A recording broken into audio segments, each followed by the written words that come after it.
Hello, welcome to First Thoughts. I'm Connor Eyzaguirre, I'm Caleb J. and today we're discussing British director Matthew Vaughn's latest spy comedy, Argylle, which is not getting high praise. Uh, I didn't think it was that bad. I enjoyed it. It was, 3.5 out of 5 stars on Letterboxd for me. I know you felt a little differently. I'm like a half star below you. I thought it was fine. I gave it like 3 out of 5 stars. Personally, there's a lot of things I liked about it. Some things I didn't quite enjoy so much. Um, but look, I always tell people like, if I think a movie is fine, that's still, in my opinion, a good thing because that means there's a better chance of me rewatching that film. Yeah. It's something I just did not like. Where I'm like, I don't want to sit through that again. This, a fine is like, hey, you know what? I might rewatch it, and I might even like it more the second time I watch it. Who fucking knows when it's a fine, right? Yeah. Um, do I think it's as bad as people made it out to be? God no, God no. We literally like right before we hit record talked about that. I look as a horror fan, and especially going down, some of the films I've heard about that have come my way, SOV, shot on video horror films. Um, I've seen bad. Like I have seen bad, and the way people act sometimes with these movies, I'm like, look, it's competently made, competently shot, directed. Yeah, some things didn't work for me, but Jesus, like, let's calm down. Not the worst thing ever to come out. I feel like people get weirdly petty about a lot of major releases. Like in this case, I know everyone was going after Henry Cavill's haircut, which who cares? Who Yeah, cares? look, his hair will never be as cool as it was in The Witcher, and the sooner you remember that, the better your life will be. And then there was this whole other thing about like the movie had something to do with Taylor Swift, and when it turns out it didn't, people were like, "Well, then fuck it, I don't want to see this," which is also psychotic because that's just something you built up in your crazy little like echo chamber world, and that's nobody else's problem. Certainly not Matthew Vaughn's problem. Certainly not the movie's problem. Honestly, so not Taylor Swift's problem. Look, I have I no beef against this woman Yeah, at all. She's talented. She's doing great for herself. From what I've heard, she's a very nice person. I have no issues against T Swift. Not into her music myself, but I have no issues against Tay Tay. But the way people act, sweet Jesus, and how they acted with this movie, my God, when she somehow got oddly involved yeah. For those of you who don't know what we're directly. for those of you who don't know what we're talking about, congratulations. Live a quieter life than the rest of us. Or you could look up this weird conspiracy theory where people seem to think that the book the movie's based on in the movie, which is being released as a real book, Argylle by Ellie Conway, which is a pen name for whoever got paid to write this, that person's Taylor Swift, apparently. And when Matthew Vaughn said, no, it's not, this turned into a conspiracy theory that is going to outlive this movie. So look into that. We're not going to go further than this brief conversation because I didn't want to waste time looking this up because I'm here to talk about Argylle, the movie that does exist. Yes. Also, I wonder if those are the same fans that did the deep fake image, the sexually suggestive AI art of T Swift at the football game that she's now seeking legal action against. Because I'm sorry, look, that was disgusting. I'm not even trying to be a prude here. Like, you guys get a fucking life. Whoever the hell did that? Jesus Christ. Yeah, we live in a very strange world right now. And yeah, I don't know or care what's going to happen next in the saga of Taylor Swift, and it's honestly starting to just grate on my nerves. Yeah, I think most regular football fans, it's grating on their nerves because from what I hear, those who watch football, like it keeps cutting to her being at the game because she's dating Kansas Chiefs Kelsey, however you say his last name. He's dating the one of the football players. I can't remember his name off for the life of me right now, oddly enough. But and I guess when they air the games, they keep cutting to her because like they're like stunned that she's supporting her dude's fucking career. I'm like, well, yeah, they're dating. She's supporting him by going to the games. I'm sure if he has the time, he goes to her shows. It's what people do when they are into each other. They I support do each other. I do love how much she is like unintentionally needling the right wing people for some reason. They've turned this into some kind of like, you know, cultural beef. I've heard like people. I saw this one post that said she's only dating him for his money, and I was like, she's a billionaire. Yeah, she makes more than him. Like, what are we talking about? Oh Anyway, all God. right. Taylor, all right. No more Taylor Swift. I don't want to talk Come Taylor on. Swift anymore. Look, Um, we live in a crazy world. Taylor Swift, Ben Shapiro's rapping with Tom McDonald. What the fuck do we know anymore? life stopped a long time ago, and we have been trapped in some kind of cultural purgatory we can't escape from. That's the only explanation. No matter how hard you try. Yeah, somebody with a monkey's paw made a bad fucking wish, and we're all dealing with it. Uh, so Argylle, directed by Matthew Vaughn. Previous credits include Kick-Ass, X-Men First Class, the Kingsman trilogy, and he's kind of hit a bit of a rut, I would say. His last real success was the first Kingsman. Kingsman 2 was kind of underwhelming, and then the Kingsman came and went very fast. And now here we are with Argylle, which is a film that feels very much like a Kingsman movie. He likes this spy comedy aesthetic, and which is Well, fine. did you see the mid-credit scene? Yes, I did. Yes, I did. I was like, there's a reason it feels that way. Yeah, we're gonna talk about whatever the hell that was. I was very confused over that whole situation. Yeah, Um, I'll explain if you haven't looked up the Wikipedia page on this. I'll explain because I did a quick deep dive. I had some me time. very nice.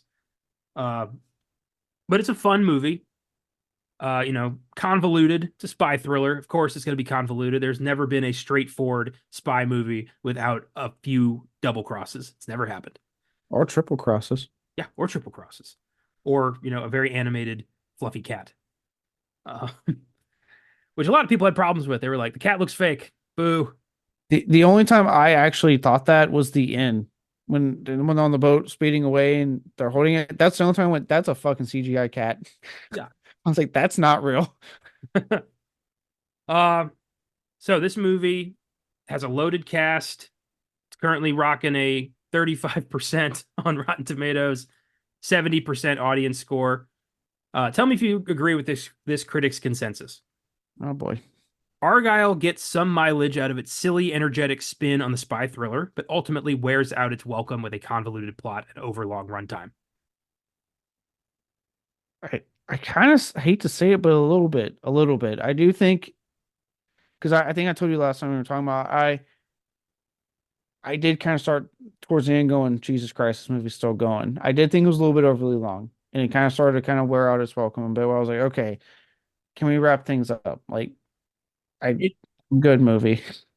I agree with that. For me, it started to get a little unbelievable with the little like space in the heart that you could shoot through. Like that wouldn't have serious ramifications on somebody's like health. That was weird. Yeah, yeah, and then like, and I look, it's kind of because they talked about the cat. I think also because some of the action scenes, and we'll get more into it as we talk about it. You could kind of sometimes tell the CGI in them. It was weird. I'm like, what is it with these like $200 million plus movies and the CGI looking like CGI? Like, what is happening? That's another thing. $200 million budget. What the hell? Are we still doing this? Like, did last year teach anybody anything? I Like we're don't get it. And, you know what's crazy? Me and Josh had I think I forgot to tell you, or I did tell you, had the chance because they played it for that 1 week, to go see Godzilla minus one again in black and white. Oh yeah. And by the way, it looked amazing. I would say go see it, but it was 1 week only. So if you didn't, sorry. Hopefully, hey, a reason to support physical media because hopefully you'll be on the physical media release.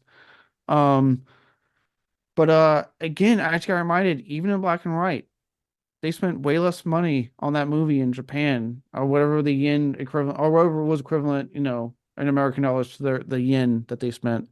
Um, and Godzilla looks amazing. $200 million film here, and I had action scenes that other issues aside that I'll get into as we actually talk about it, CGI didn't look great.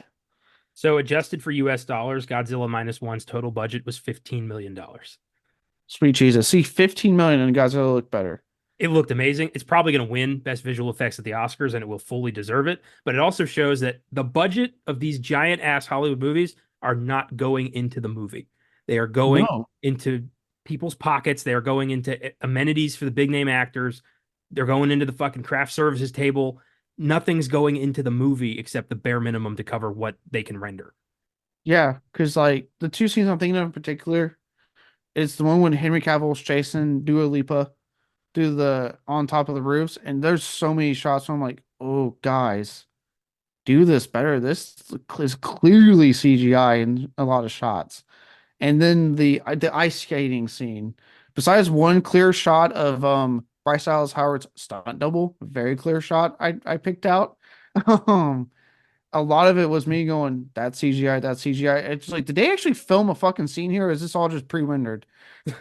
These days, probably just pre-rendered, honestly. Like it feels almost like an afterthought these days to actually put effort into making a movie, especially by a studio as big as Universal and Apple who financed this one.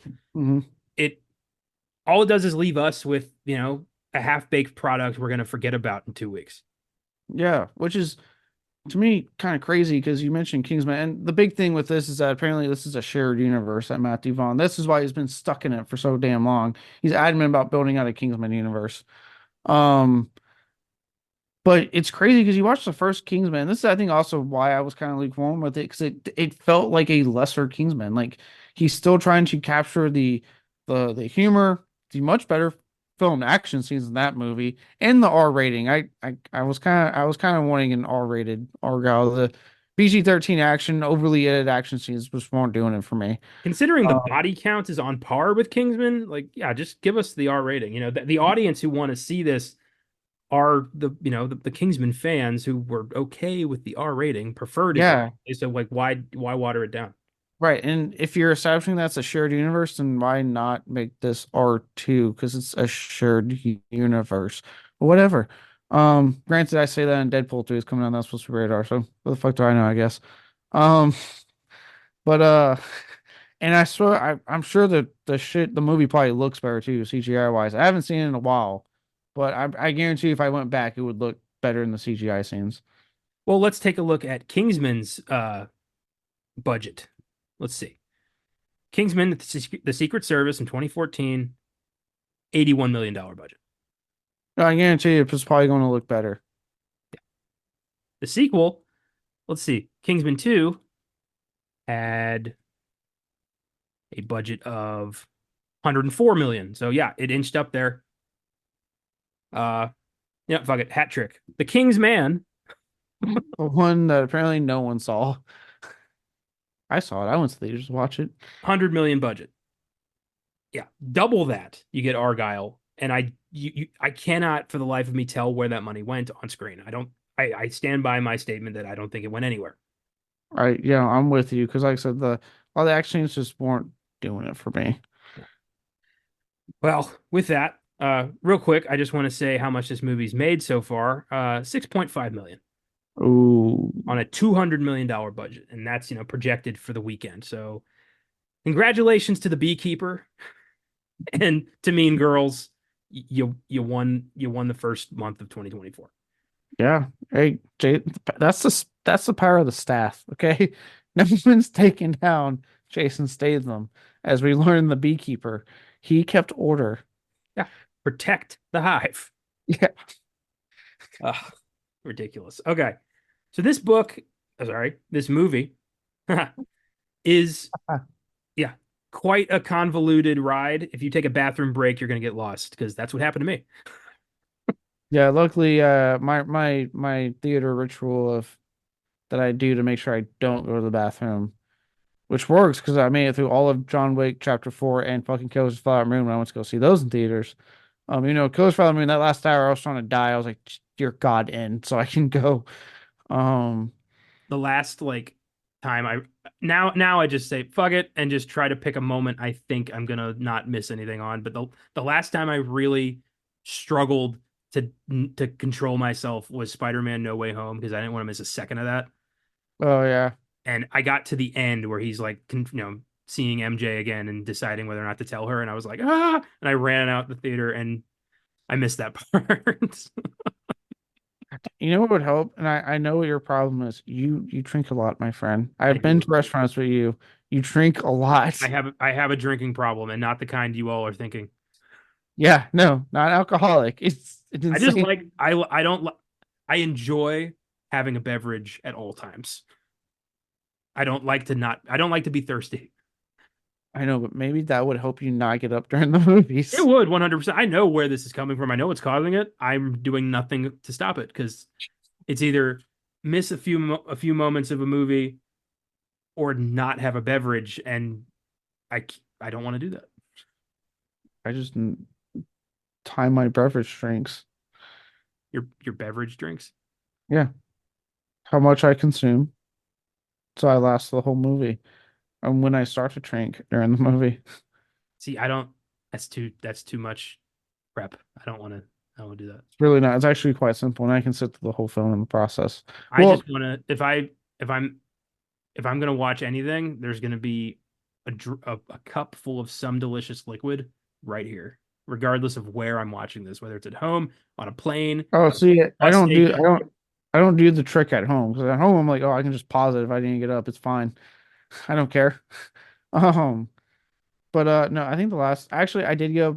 The most recent time I had to get up was when I before I had moved here, and I was like, let me get back into working out, which went to shit once I moved. Of course, it was I picked that was timing on my part. I picked a terrible time to try to get into it.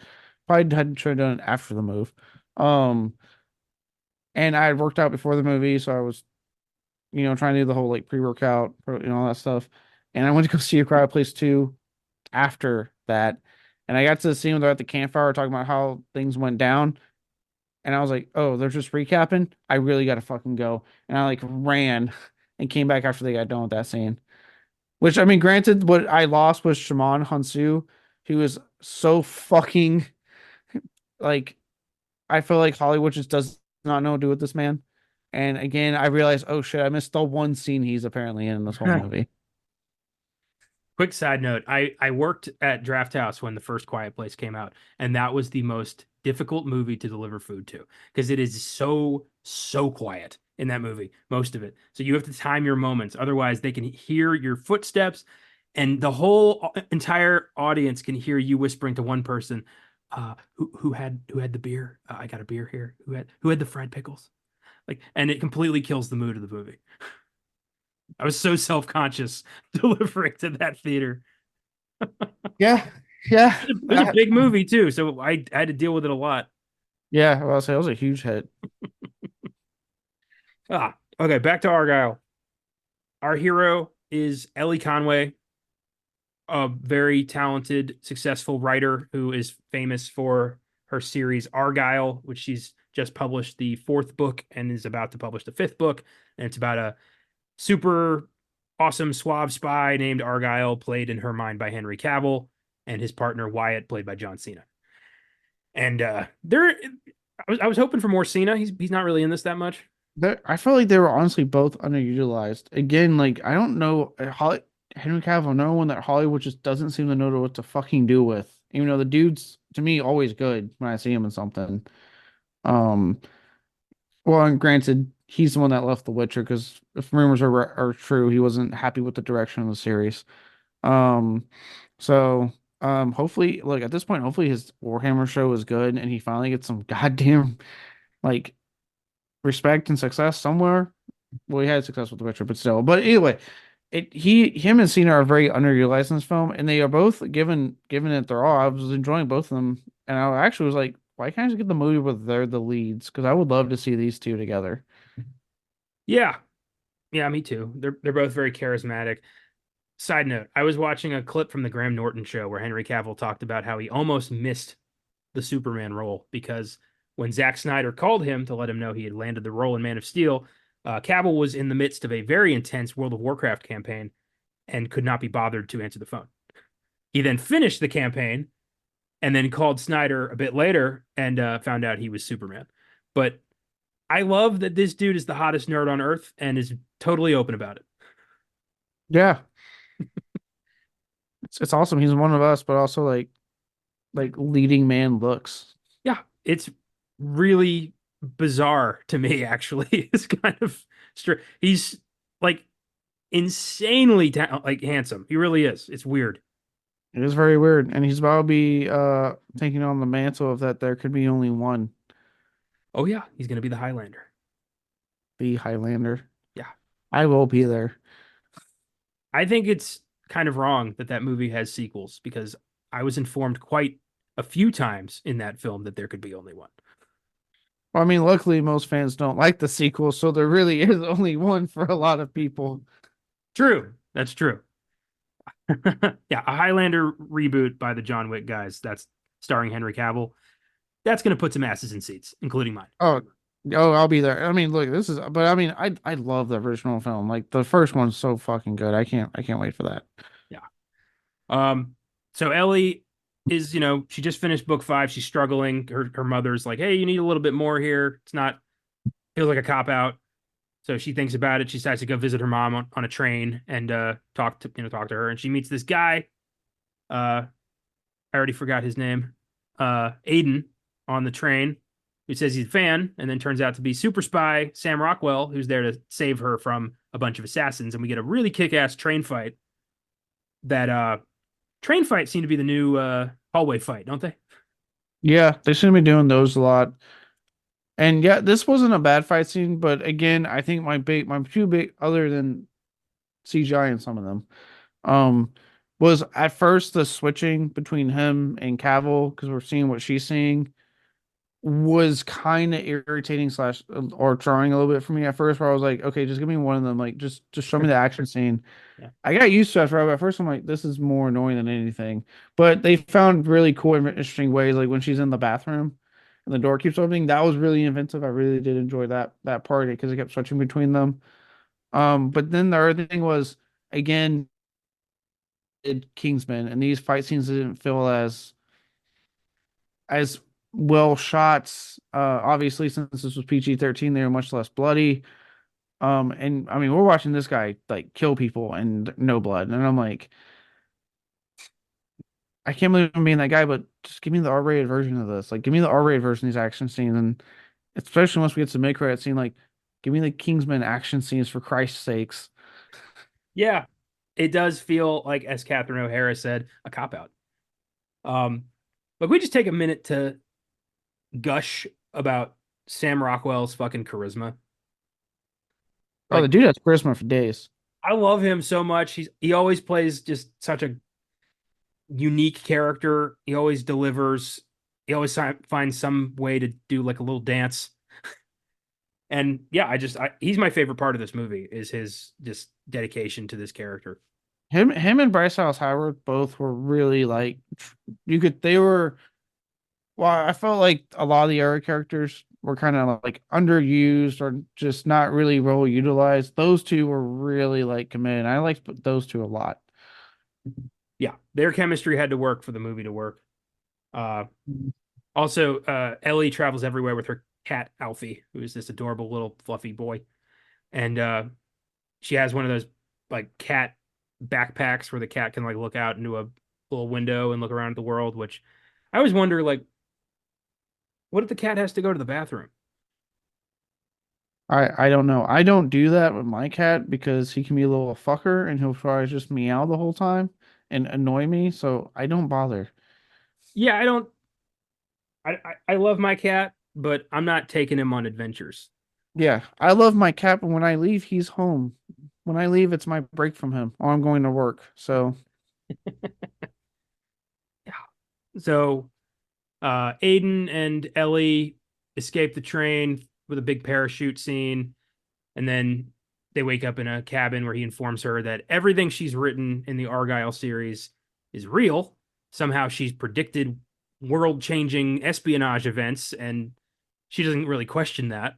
I'm glad it turns out being what it was because I was worried they were gonna like go the fortune teller route or something. Yeah, I was like, because the whole time I was like, I wonder how they are going to pull this off. Like something's up here. I was very curious on how they were going to like pull this off.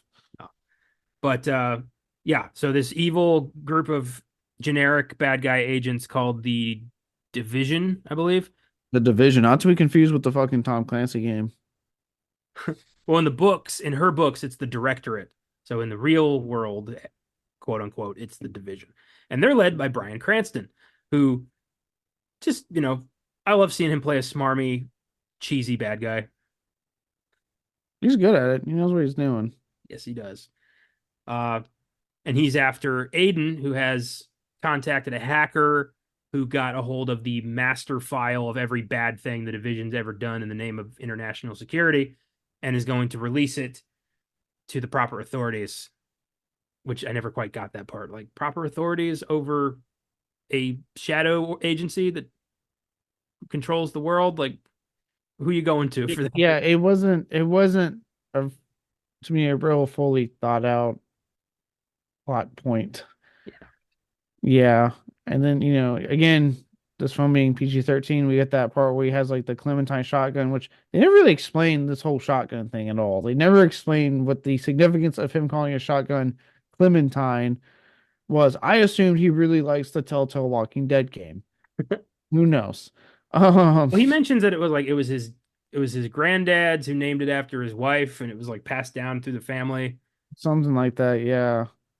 And then yeah, he gets that scene where he does use it on that one guy, and I'm like, ooh, and then I'm like, oh wait, PG-13, they're going to cut away. Fuck. Dude, in an R-rated movie, if he like blew that guy's head off, would have been a great. That would have been a great moment to establish him as a legitimate threat. Yeah, it really would have. I Hmm. mean, look, I stand by it. A PG-13 is not a death. Like, oh God, you can make good PG-13 films. There's plenty of evidence to support that. But after once you see the mid-credit scene and you see what they've established this with, it's like, oh, okay, you could have just made it rated R. Why would you do this to me? Yeah. Uh, so Aiden wants Ellie to kind of use her writing process to figure out where this master file went because the hacker dude ain't responding to his texts. And she somehow figures out exactly what they need to do, end up at the guy's apartment where the division sends a bunch of guys and they have another big fight scene. Which actually, this was one of the better fight scenes. I did actually. This is again where I was like, okay, now we're talking about Devon, where the action, and the humor really mixed well. Where like he did that one really cool move and like fucked up his back, which was funny. And then like I got a good laugh out of when they're getting ready to go up back out into the hallway, and he's like, just stop and twist. And she gets out there and we watch her like try to do it to that one guy, and you can hear the action scene in the background. And so he finally goes, Ellie, and you look and the entire hallway is cleared out. Yeah, I thought that was funny. They go to the roof, they jump off the roof, they go into a boat, they get away, and now they escape to France, where they meet Aiden's boss, Alfie, which is short for Alfred Solomon, not, the cat. But Ellie's like, wait a minute, you have the same name as my cat. And now we're starting to get a little clue as to what's going on here. And Sam Jackson is Alfred Solomon, and he doesn't need to do this, but he's, you know, he's always great. Yeah, he did. He felt like weirdly used in the film to me. I'm like, yeah, got Sam Jackson, and it's not like I get it. Samuel Jackson's a lot older now. He. I'm sure there's a lot of directors I'm wanting for roles like this. Um, but Matthew Vaughn's worked with him before, and Kingsman, where he played a very like interesting bad guy, and here he's relegated to like this like kind of like throwaway fucking role. Yeah, you're kind of just your generic, guy in the chair. Uh, we skipped a bit, by the way, by accident. Ellie calls her mom for help after she overhears Sam Rockwell saying he needs to kill Ellie Conway, specifically those words. And mom and dad show up to help, and who is dad but Bryan Cranston? And I gotta say, did not see that shit coming. I didn't see it because I thought, oh, they'll probably. I actually thought Argylle when they were trying to establish that, okay, Argylle was based off someone. I thought, wonder if her dad's going to be like the Argylle character that's based off because we haven't seen him yet. And then when he walked in, I went, oh shit, okay, you got me. I didn't put two and two together. Yeah, Yeah, that, and then when it turns out, her mother is also an agent working for the division, that was like, whoa, I gotta say, good misdirect, good pulling the rug out there. Did not, yeah. Yeah, yeah, got me on that. I did not expect. I do like how he Sam Rockroach just bust through that door. Like it's like, how the fuck did he find her so quick? And then shoots her mom, and she like has a bit of a panic attack and wakes up in France. Uh, at this point, Sam Jackson's like, "Hey, got something to tell you," and lets her know exactly who Agent Argylle is. Turns out it's her. Her real name is Rachel Kyle, R. Kyle, which seemed like a big fat stretch. But Shit, got trash, but whatever. yeah, I was like, whatever. Turns out she had an accident 5 years prior where she ended up in a coma. When she woke up, the bad guys got to her first and brainwashed her into thinking she was an ice skater who had an accident and convinced her name was Ellie Conway and she had a normal life. And they urged her to write the novel she's always wanted to write. And that was a carefully planned out journal of of memory fragments that she could then form into a novel that would lead to where the hell this master file is. Yeah, it's outlandish as all hell. It's out there, but it's not like this hasn't been done before in the spy genre. The James Bond series, as much as we love it, as much as grounded as it got with Daniel Craig, did some pretty outlandish stuff. Yeah. So Bond in space. Remember that one? yeah, I remember the Secret Underwater Base, and then Bond fucked underwater.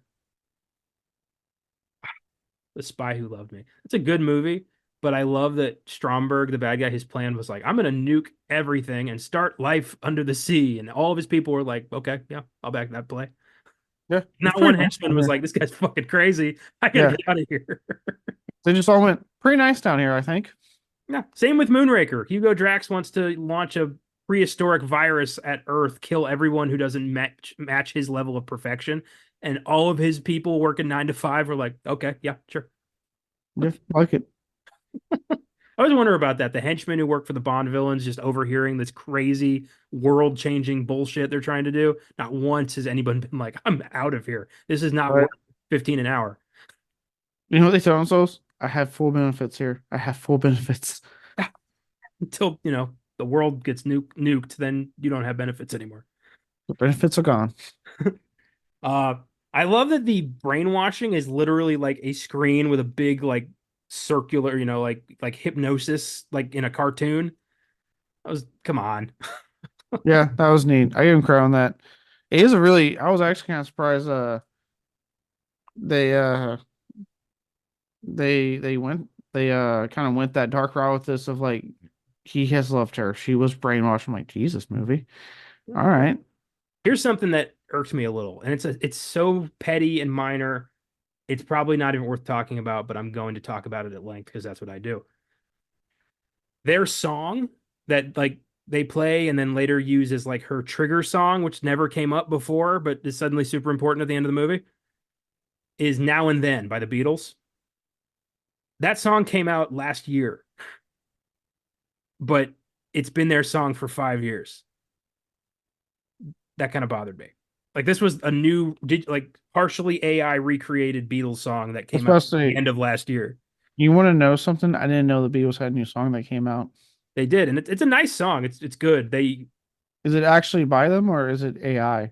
It's partially so they had started making it in the late 70s, or not the late 60s, and John Lennon's part had been like corrupted or like blocked by a piece of an instrument.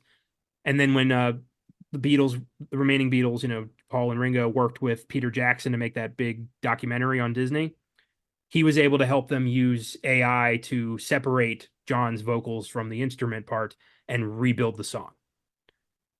So, Okay. and then the song came out in, I think, November of last year, and it's really good. And it feels like the Beatles. Like it didn't, if you don't know it's AI, you can't tell, which is kind of scary. But yeah, they used that song in the movie as like a long time song. And I was like, it's the Beatles, but it's new Beatles. Yeah, they could have picked any other Beatles song. Yeah. Yesterday, something, From Me to You. They do a lot of love songs. Hell, they have a big list of love songs. But yeah, I was like, really? That's the song? It works. They use it very well, but it's 3 months old. I mean, movies do show like that. I was in the Texas Chainsaw Massacre remake. They're listening to and they're listening to Freebird, I believe, or no, Sweet Home Alabama, Sweet Home Alabama, the year before it came out in the movie's timeline. See, if you're making a movie, you gotta watch. You gotta look out for that shit. Be smart. Pay attention to dates. It's not that hard. Just set the It's like, movie the year after Sweet Home Alabama came out. yeah, 9 times out of 10, all you gotta do is go on Wikipedia and it tells you. I get it, it's not a credible source, but it will tell you the year. It's a pretty credible source, actually. That like school lied to us. Those are actually pretty well thought out by experts. I think school lied to us because they didn't want us to use it because they knew how easy it would be to use Wikipedia. Yeah, 100%. Here's a little fun fact. The majority of our podcast catalog, the information came off Wikipedia. Not lately. Yeah. I've been changing that, but for most of our 5-year run, the info we've been getting is from Wikipedia. Yeah. I'm just determined that school just wants to make things harder than it should be and not teach people that, hey, there's that's why I think there's so many idiots now that do those like, hey, look at this life hack. And it's not a life hack. Everyone does it, but it's because the school's failing us.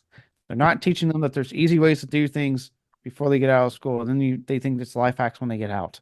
Yeah. And the Beatles are making new music, kind of. Kind of. AI and George Carlin has a new stand-up special. Oh, don't even bring that up. That was You hear she's suing good. I hope she destroys whoever did this. with some podcasters. She's suing them. You know what makes me really upset? I listened to about 10 minutes of it and I did laugh a couple times. You fucking I felt like a whore. you. That's a cuck move if there ever was one. I do. I feel like I betrayed somebody. I don't know who, but I feel like I've let someone down. What is wrong with you? You judged me for watching Kevin James' new special, but you listened to 10 minutes AI George Carlin. You are the worst one here. Yeah, I am. I didn't listen to the whole thing. I turned it off because I had a moment of like, oh, it's like post nut clarity. It's like, oh my God, what have I done? Like that's what it felt like. Like, oh boy, yeah, I gotta get out of here. So at least I had that. At least I didn't make it through the Woo! whole special. I had the shame of Yeah, who am I? it washed over me like I just, paid a $5 whore in Calcutta. Just it was like, oh, what have I done? Why did I do that? Who am I now?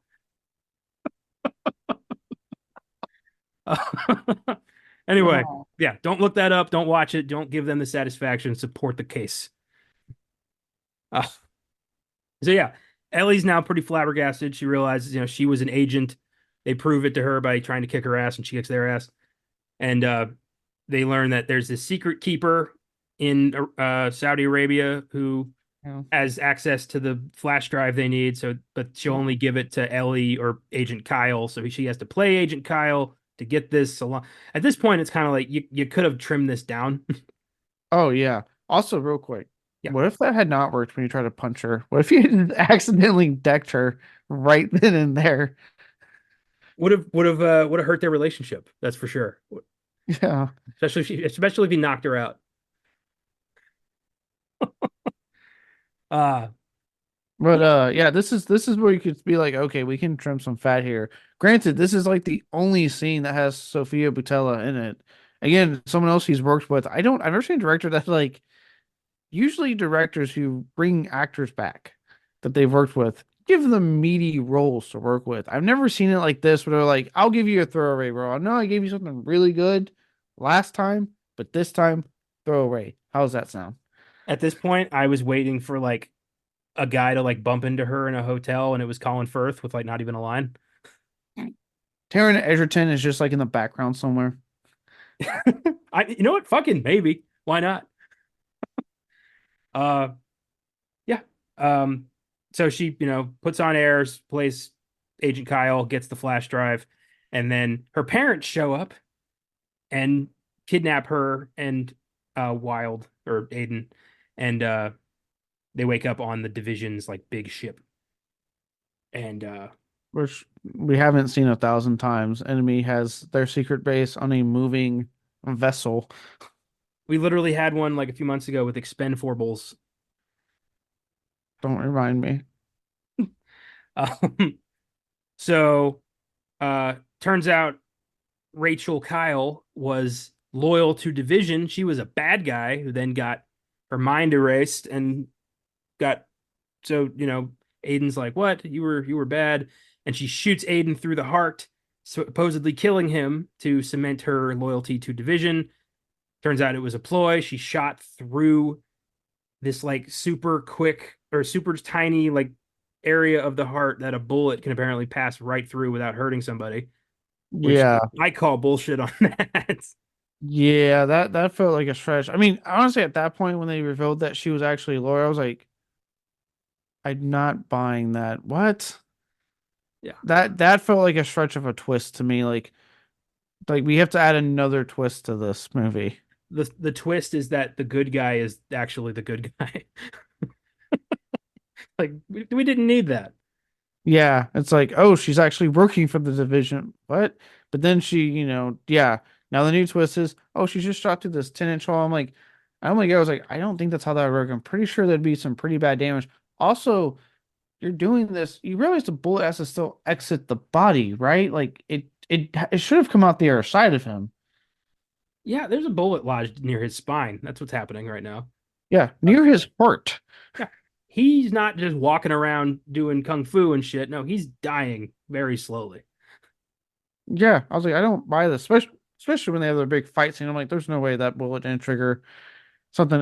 If you can go on an acid trip 7 years after or so after you've taken acid for the first time because it stores in your fucking spine.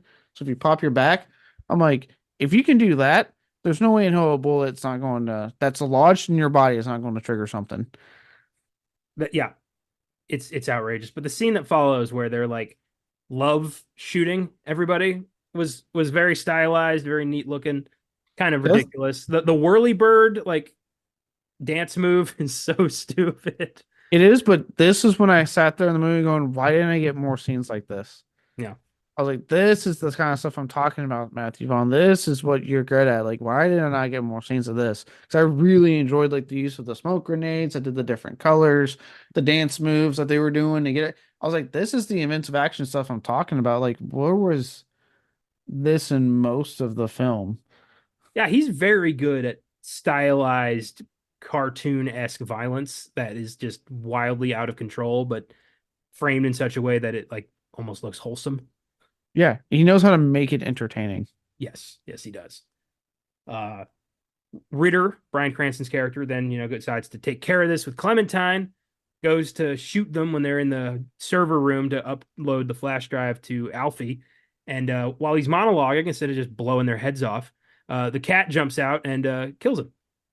Like, apparently, he really hated the cat, and Cats know. that cat had a beef. Cats know. Um, oh, they know.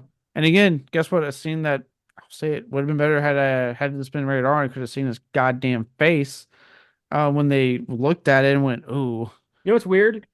Guardians of the Galaxy Volume 3, PG-13, and we got to see a dude's face get ripped off violently and the aftermath of it. So why didn't we get to see that in this movie? yeah." And also, it looked weird because again, the cat's clearly CGI, so it just looked weird watching happen. It Yeah. was like very clear. Cranston's like faking getting attacked, like very clear. But they need his eyes, his retinal scan in order to access the equipment. So now the cat's destroyed his eyes. I say, try it. It might still work. But they decide they got to use the satellite outside because that this upload is just so convoluted and has to take up the last 40 minutes of the movie. So they go outside to handle this. Catherine O'Hara shows up with the fucking, spoon teacup from Get Out and hypnotizes Rachel into trying to kill Sam Rockwell and almost succeeds. And then a character we thought was dead way at the beginning shows up and is like, "Hey, I've been here the whole time because I also got shot through the heart very carefully." And apparently that doesn't even cause any like long Long lasting term. damage whatsoever. Yeah, you turn out just fine. Uh, and dude, she honestly, I'm surprised Sam Rockwell survived that fucking fight scene. She beat the shit out of him. When he Uh, went down on his neck, I was like, she just broke his spinal cord. Like he's not getting up. yeah, I was like, Jesus. And also, real quick, side note, Catherine O'Hara, just got cast in Last of Us season 2. Woo! So I'm just looking more and more forward to this season. I don't know if you've seen the first season yet, but it's some of the best television. I did. I watched that one. I enjoyed that a lot. I was like, some of the best television. That episode 3, wow. Offerman won an Emmy for that. He did. I good. He was fucking wonderful. Yeah. That was a really good episode, but God, oh my God, I such think it good. was best guest appearance in a drama series. But yeah, he did win an Emmy. Good. He was fucking great. I was not expecting that from him at all. Yeah. After having seen Parks and Rec, I was not expecting that from him. Catherine O'Hara is also confirmed to be returning for the newly titled Beetlejuice, which comes out in September. Which Yes, that's right. Yeah, I just saw the poster for that. you bet your ass we're doing a lot of Beetlejuice shit on the show that week. We're gonna turn up the juice and see what shakes loose, as he would say. Yeah, we're finally getting it. Let's hope it's good. Let's hope it's a good Tim Burton movie. I'm I'm confident in one thing. Michael Keaton said he would never do this unless it was a really good script, and I trust it. He didn't need to do this, so I trust him. I'm confident in that. And after seeing Wednesday, because Tim Burton, he directed a couple episodes, but he was like the main creative force behind it. Yeah. That was really good, and I was like, okay, Burn might finally be back because I really liked season 1 on Wednesday. I'm really looking for season 2. And that, He keeps latching on to like gothy muses. First there was Winona Ryder, then there was Helena Bonham Carter, now it's Jenna Ortega. yeah, I mean, good for him. Yeah. But yeah, I'm super psyched for Beetlejuice, and there's probably gonna be a third one because why else title it like that? Oh yeah, I was like, with that title, you can't tell me you don't have a third one in mind. Yeah. So that lady, what was her name? Kira shows up and is like, "Hey, remember me?" And everyone's kind of like, "Not really." No, I pretty was sure you're dead. I think at that point I was like, there were so many twists. I was just like, all right. I didn't even it wasn't I wasn't phased. I was like, okay. Yeah, might as well. I half expected like Henry Cavill to actually show up in like a jetpack and save everybody. Just him in a Superman suit. He just never takes it off. Or he's like dressed up as like Geralt of Rivia. Like he just was one of his characters. He's got like a negative, like a color flipped Superman costume with like a big A instead of an S. But then he has like the white fucking blonde hair from The Witcher. It's like it's just an amalgamation. Oh boy. Amalgamation. There you go. I said that word wrong. I'm bad. Apparently Matthew Vaughn expressed interest in doing an adaptation of Superman Red Sun with Cavill back as the Man of Steel, which I would be down for. I think that would be really cool. If it gets approved as a Elseworlds movie, I'd be cool with that. I mean, if Reeves gets to finish out his Batman movies with Pattinson, I mean, why not throw Vaughn a bone and give Cavill one good movie as Superman? Just one. Give the man a chance. My God. Yeah, fair enough. I will say I'm glad we're getting that Batman finished because oh god, I love that movie so much. Oh yeah. Uh, so now they also blow up the Division boat. So Division's dead, which means they don't really need to send this file to anybody. It turns out that was pointless. All they had to do was kill everybody. Yeah, it's amazing. Kill the moving boat that no one's probably going to question because it's the middle of the ocean. Yeah. Ellie and what's his name? Aiden start making out. They're finally able to be together. Ellie decides to go back to writing books, writes the fifth Argylle book, and encounters a Cavill lookalike at the signing, which was kind of weird, like a southern geeky looking nerdy Cavill. And she was like, "Holy shit, you look just like the Argylle in my head. I wonder what that means." Yeah, so I was like, what's this supposed to mean? And then we get a mid-credit scene that connects this fucker to the Kingsman franchise. So, Kingsman bar, or sorry, pub. This guy walks in and addresses himself as Aubrey Argylle and is being tasked with a mission for the Kingsman. And it says Argylle Book One, the movie coming soon. So, like, are they making a movie out of the Argylle book in this movie? Like, That what? part was really weird to me. I'm like, I was like, what are we getting? What? Yeah. Or I'm confused. And then I'm watching like, so there was an actual Augur that worked for the case. This tie-in feels very forced. First off, I'm like, is Matthew Vaughn pulling a fucking Sony here? Are we just getting a shared universe no matter how much it doesn't work? Just like, Sony wants a Sinister Six no matter how much it won't work. Um, like I was like, okay, this is weird. And then again, it goes back to my why I brought up the rating so much. I'm like, so if you're in the same universe, why don't you just make this rated R fucking spy caper then? If you're in the universe as your other rated R fucking spy caper. It does not make sense. Ultimately, I did enjoy it. It made me laugh. I thought it was a fun movie. I liked the fight scenes. I thought the plot was convoluted as shit, but I kind of expect that from spy thrillers. I mean, look at Mission Impossible. All seven of those movies have completely convoluted, constantly shifting plots that are really difficult to follow, but we enjoy the action shit. That's why we're here. Yeah, but I would argue that Mission Impossible had better action scenes than this Oh, of one. course, they do. Yeah, that's not up for debate. But, That look real. They're not CGI to shit. well, Tom Cruise kind of insists, doesn't he? He does, and you know what? I may have my issues with him personally, but I give him credit on his insistence when it comes to how a film is made. I suppose. Uh, Overall, it's not the train wreck that critics are trying to condemn this thing to be. It's probably not going to do very well. It'll probably end up on a streaming service in the next few weeks, and no one will ever talk about it again. Yeah, I'm with you. It's not look, and like I said, it's still a 3 for me out of 5. It's not the train wreck though that people are making it out to be. Um, I think much like how David Gordon Green kind of like has walked away with the tail between his legs of out of the horror genre because of the Exorcist Believers box office. I got a feeling we're not getting this Kingsman universe because it just the Kingsman didn't do that hot. This is flopping. I got a feeling eventually they're going to pull the plug on Matthew Vaughn and his universe. Because it's just not taken anymore. And at least with the Kingsman, there was the excuse of, hey, it was still at that weird period of like films getting simultaneous releases, coming off the pandemic and blah blah blah. That's not really the excuse now with this film in 2024. No, you can't. If you're still blaming the pandemic for your movie's failures now, you need to reevaluate how you made this movie, and you got to start taking accountability for the fact that your film didn't work. It's not the virus anymore, it's you. Yeah, so it. I don't get me wrong. I would love a Kingsman universe works. I fucking love the first movie. It just seems like it's never. Here here's the thing. I'm okay with one really good movie. I don't need everything to have a franchise. Yeah, Yeah. I Especially, two. I haven't seen Kingsman 2 or The King's Man more than once. I watched the first movie many, many times.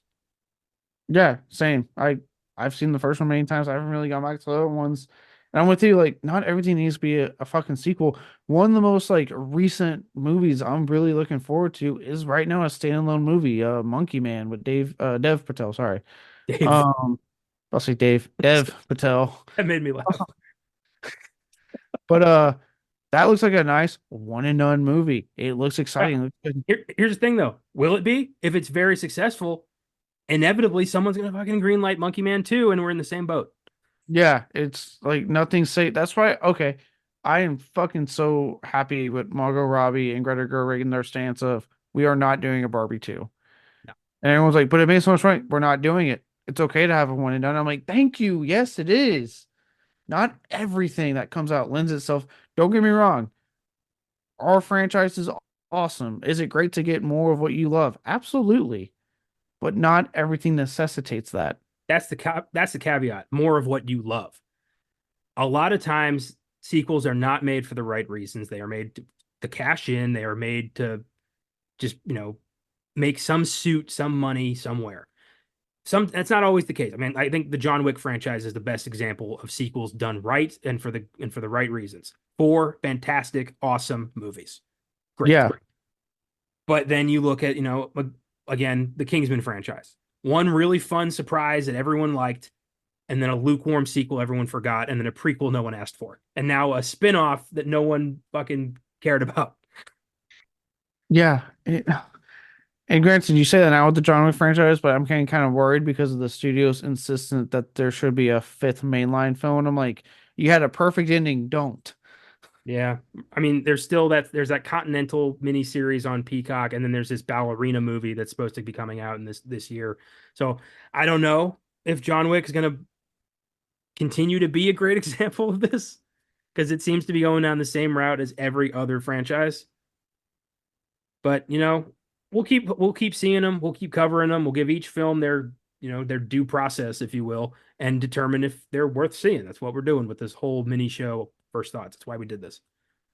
Yeah. So, but yeah, that's at the top of the year, our take on that really, like, when it comes to sequels and stuff, I firmly believe that yes, there should be a healthy balance. Like, you need franchises and sequels because they are, if you're doing them for the right reasons, they are huge money makers.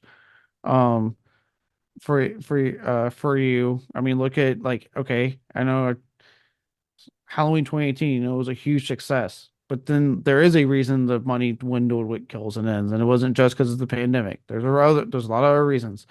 Um, so you need those things, but you also need fresh new IP to keep people interested in theaters, or dare I say, create a new franchise, right? I mean, look at John Wick. We got a new franchise because it was a fresh fucking new thing that no one saw coming.